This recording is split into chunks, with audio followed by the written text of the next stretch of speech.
يا ريت بس لو تسمح لي أدردش معاك شوية عن السرقة اللي حصلت دلوقتي في المكتبة. أنا فهمي عزبان، رجل أعمال من أسرة عريقة جدا، ومستحيل أفكر في سرقة قلم مهما كان تمنه. بس اسمح لي، يعني عرفت ازاي حضرتك إن هو قلم اللي اتسرق؟ لأني سمعته بيكلمك وبيقولك اللي حصل بصوت عالي. خد بالك، إحنا ما قمناش من مكاننا من ساعة السرقة ما حصلت. خد بالك إنك صريح جدا، وصراحتك دي ممكن تشككني فيك. طب يلا وريني، لو انت فعلا محقق شاطر تعالى وفتشني ووريني هتطلع ازاي القلم. ولعلمك انا ممكن بتليفون صغير اقفل المكتبة دي حالا.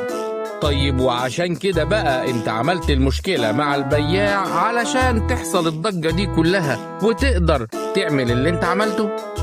يعني انا هعمل الضجة واروح اسرق القلم في نفس الوقت؟ طب قولي ازاي، فين عقلك كده؟ وبعدين الموظف ده اساسا ما بيعرفش يتعامل مع الناس الاكابر اللي زيي، ده اصلا قليل الذوق. عموما يا فهمي، شكرا لوقتك، وانا هكمل التحقيق مع الباقيين.